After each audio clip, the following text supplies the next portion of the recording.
GHMC పరిధిలో ఉన్న street vendors ఎవరైతే ఉన్నారో వాళ్ళందరూ రోడ్డు పైన చిన్న చిన్న షాపులు పెట్టుకొని టీ స్టాల్ కానీ టిఫిన్ సెంటర్లు కానీ పెట్టుకొని వాళ్ళ జీవనాన్ని పోషించుకుంటున్నారు.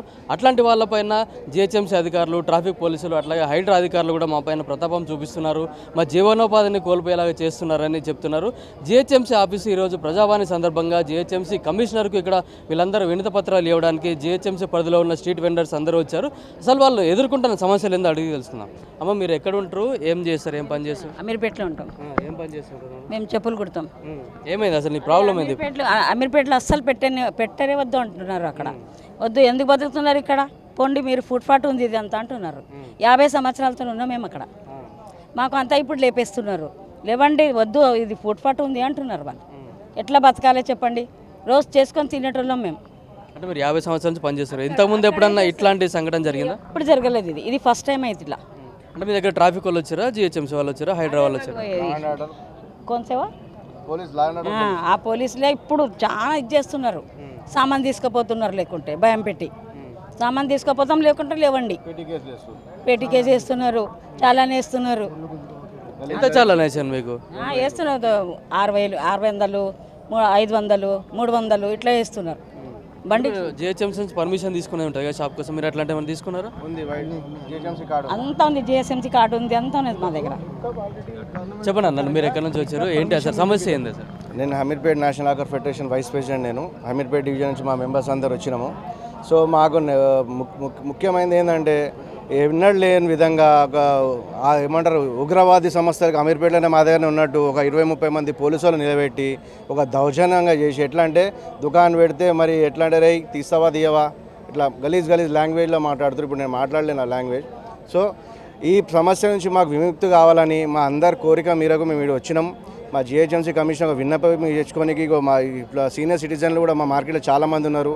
సో ఇలాంటి వాళ్ళ కోసమని మేము ముందు పడి మేము పని చేయడానికి వచ్చినాం. సో మాకు ఒక సమస్యకి సొల్యూషన్ ఒకటి ఏంటంటే, ట్రాఫిక్ నుంచి ప్లస్ లా అండ్ ఆర్డర్ నుంచి అయితే చాలా ప్రాబ్లం క్రియేట్ చేస్తున్నారు. ఎట్లా అంటే ఒక ఉగ్రవాదుల కంటే అన్యాయం అయిపోయింది మా బతుకులు. అంత ఘోరంగా దీనమైన స్థితిలో మేము బతుకుతున్నాం. మాకు 200-300 సంపాదించుకునేది కాదు, పక్క పెట్టు ఉల్టా అప్పుల పాలవుతున్నాం మేము. ఇప్పుడు మాకు ఇలా దుకాణం పెడితే కానీ మాకు జీవనాధారం నడవదు. అటువంటి టైంలో మాకు ఇలా గత 50 రోజుల నుంచి మాకు హింస పెట్టి మాకు ఇప్పటిదాకా దాదాపు పెద్ద మనిషిమే, ఆమె వాళ్ళ పిల్లల్ని వాళ్ళ మన్మరాలను దాస్తుంది దుకాణం మీద. ఇప్పుడు ఆమె ఎక్కడ పోవాలా? మాలాంటి వాళ్ళకి మళ్ళీ మన జిహెచ్ఎంసీ ఆఫీసర్లు మాకేమైనా ప్లేస్ చూపిస్తున్నారా? అది లేదు. గత 10 సంవత్సరాలు అంటూనే ఉన్నారు. ఎప్పుడు వచ్చినా కార్డు రెన్యువల్ చేపిస్తున్నాం, పోతున్నాం, వస్తున్నాం, ఇదే పని, వేరేది ఏం ఆప్షన్ లేదు. మాకు వేరే చలో జీవనాధారం చూపించండి పోయి. మేము దొంగలేక మేము ఫుట్పాత్ కాకుండా వేరేదన్నా మీరు అన్నట్టుగా మేము చేసుకుంటాం. మాకు అది లేదు, ఇది లేదు. మేము ఎట్లా పోవాలా? దొంగతనం చేయాలన్నా చెప్పండి. దాని దొంగలేక మారమంటే చెప్పండి. యూత్ అంతా ఈ దొంగలేక వాడతారు, కష్టపడరు. ఇక మరి ఎట్లా చేయమంటారు చెప్పండి? సో మాకు జిహెచ్ఎంసీ నుంచి మాకు ఒక విన్నపం ఏంటంటే, మాకు ఏదైనా ఒక జీవనాధారం చూపించేసి మా అందరి అమీర్పేట నుంచి ఏదైనా చేయాలనుకుంటే ఒక వేరేదైనా దారి చూపించాలా. తీయకుండా మీరు తీసేయండి అంటే కాని పని.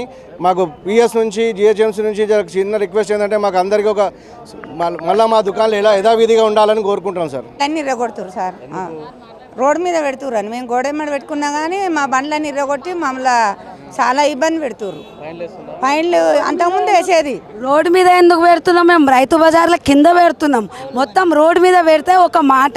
20 ఏళ్ళ నుంచి మేము షాపులు పెట్టి రైతు బజార్లో బతుకుతున్నాం. మాకు చదువు లేదు, సంధ్య లేదు. అచానక్ వచ్చి ట్రాఫిక్ పోలీసు వాళ్ళు మాకు పరేషాన్ చేస్తే మేము ఎక్కడ పోవాలి? మాకు చదువులు లేవు, మాకు జాబ్లు లేవు. మళ్ళీ మాకు ఏమైనా జాబ్లు ఇవ్వండి. మేము బండ్ల మీద అమ్ముకోం తిరిగి. 500 కోసం 200 కోసం ఎందుకు రోడ్డు మీద కూర్చుంటాం? పొద్దుగాల 5 గంటలకు లేచిపోయి మళ్ళీ సాయంత్రం 10 గంటల వరకు అమ్మడం మాకు ఏమైనా షోకు ఉందా? మాకు చదువు లేనందుకు, పని లేనందుకే మేము ఈ పని చేసుకొని బతుకుతున్నాం కదా. మీరు అట్లా మాకు ఓర్వకుంటే బతకలేకపోతే ఎట్లా బతకాలి? ఇన్ని రోజులు కేసీఆర్ ఉండే, మేము ఎట్లా బతికినాం? ఇప్పుడు విఎం రెడ్డి వచ్చిండు, మాకెందుకు పరేషాన్ చేస్తుండ్రు? మేము ఏమైనా చెప్తున్నామా? మీరు వస్తే పోతే మేము నమస్తే సార్ అంటాం. మీరు ఎట్లా అంటే మేము అట్లా వింటాం. వెనకకి జరిపి పెట్టమంటే పెడతాం. మళ్ళీ మీరు మొత్తమే మాది లాస్ చేసిపోతే ఎట్లా బతుకుతాం? 20 వేల బండి మాది.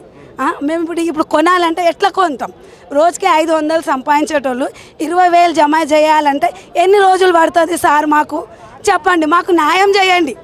ఎవరు రోడ్ మీద పెడితే ట్రాఫిక్ జామ్ అవుతుంది. మీద పెడతలేం మేము, రైతు బజార్లో పెడుతున్నాం, కింద కింద కింద పెడుతున్నాం. రోడ్ మీద పెడితే తీపిచ్చేసేయండి, రోడ్ మీద పెడతలేం మేము, రైతు బజార్లో కింద పెడుతున్నాం. కావాలంటే మీరు వచ్చి చూసుకోండి, మీరు వచ్చి చూసుకోండి. మేము ఎవరికి ప్రాబ్లం చేస్తలేం, వచ్చే పోయేటోళ్ళకు పరేషాన్ చేస్తలేం. మేము గమ్మున వస్తాం, గమ్మున అమ్ముకొని పోతాం. మా మీద ఇంత దౌర్జన్యం ఎందుకు చేస్తుండ్రు? నీట్గా పెట్టాలంటే మేము నీట్గా పెట్టుకుంటున్నాం. మా సామాన్లు మేము సదురుకొని పోతున్నాం. దాని మీద నమ్ముకొని మాకు అప్పులు తీసుకొని రైతు బజార్, కొత్తపేట రైతు బజార్లో దాని మీద నమ్ముకొని లోన్లు ఉన్నాయి, ఫైనాన్స్లు ఉన్నాయి. మా కుటుంబం ఎట్లా పోషించుకోవాలి మేము? మాకు పిల్లలు చదువులు ఆగిపోతున్నాయి. ఏం చెప్పాలి? ఏం పని చేస్తారు? ఏం మేము పనులే చేస్తాం, పనులే అమ్ముతాం. చిన్న పిల్లలు వేసుకొని వచ్చినాం, ఇప్పుడు ఆ పిల్లల్ని చదివిస్తున్నాం. ఈ మార్కెట్ బంద్ అయితే ఇప్పుడు ఆ పిల్లల చదువులు ఎట్లా? ఆ పిల్లలు చేయలేరు. మేము ఇప్పుడు మార్కెట్ మీదనే మేము బతుంటామే. ఇప్పుడు మా పిల్లల పరిస్థితి ఎట్లా? ఇప్పుడు ఒకళ్ళు 10-12 చదువుతారు. ఇప్పుడు ఆ చదువు ఆగమైపోద్ది కదా. ఆ బజార్ ఇప్పుడు రైతు ఇప్పుడు ఆడనే మేము మార్కెట్లోనే బతుంటిమి. ఇప్పుడు ఆ మార్కెట్ బంద్ చేసినాక మీ పిల్లలకి ఇప్పుడు చదువులు ఎట్లా? మేమేం కట్టట్లేము. మేము ఆడ పెట్టుకుంటున్నాం, పక్కకే పెట్టుకుంటున్నాం, మళ్ళీ తీసేసుకొని వెళ్ళిపోతున్నాం. సర్వీస్ రోడ్డు, మెయిన్ రోడ్ కూడా కాదు, మెయిన్ రోడ్ మీద ఎన్నో ఉన్నాయి. అక్కడ షాపింగ్ మాల్ అన్ని అక్కడ కబ్జా చేసుకుంటారు. అలా మమ్మల్ని ఏం చేస్తున్నారు? మేము ఎవరికి ఇబ్బంది పెట్టట్లేదు కదా సార్. మేము మమ్మల్ని ఎందుకు అట్లా ఇబ్బంది?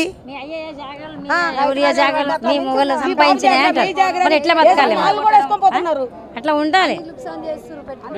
ఫైన్ వేస్తున్నారట. ఎంత ఫైన్ అప్పుడు 100 రూపాయలు వేసేది, 6 100, 15 రోజులకు 100 రాసేది. రాసినప్పుడు కట్టినాం.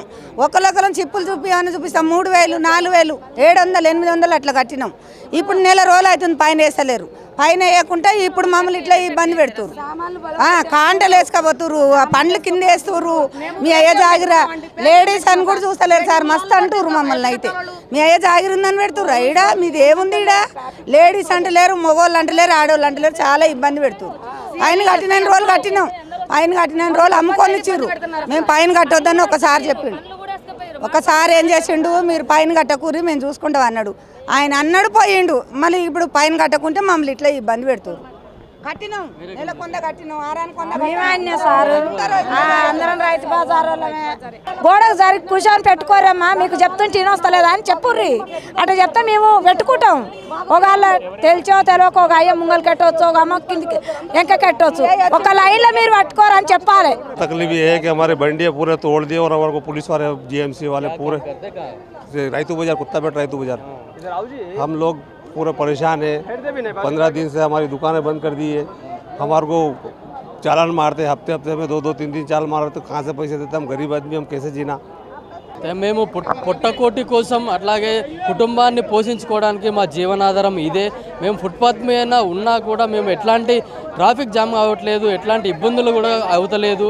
మాకు కూడా ఒక ఉపాధి చూపించి మేము స్ట్రీట్ వెండర్లము, మేము మా ఉపాధిని చేసుకోవడానికి ఒక ప్రత్యేకమైన స్థలాన్ని కూడా ఏర్పాటు చేయాలంటున్నారు. అట్లాగే మేము మా జీవనాధారం, మా కుటుంబ పోషణ మొత్తం కూడా దేని మీద ఆధారపడి ఉన్నాం. మా పిల్లల ఫీజులు కానీ, రెంట్ కానీ మేము కూడా మొత్తం దేనిపైన స్ట్రీట్ వెండర్ల పైన స్ట్రీట్ దగ్గరనే ఉండి ఫుట్పాత్ల మీద మేము ఏదైతే చిన్న చిన్న టిఫిన్ సెంటర్లు కానీ, చాయ్ బండ్లు కానీ పెట్టుకొని జీవనాధారం పోషించుకుంటాం. అట్లాంటి వాటిని తొలగించకుండా మాకు ఒక జీవనాధారాన్ని చూపించాలని, అట్లాగే మాకు ఒక ప్రత్యేకమైన స్థలాన్ని కూడా చూపించాలని స్ట్రీట్ వెండర్లు కోరుతున్నారు. కెమెరామెన్ కిరణ్తో కిరణ్ కుమార్, పల్లవి టీవీ, హైదరాబాద్.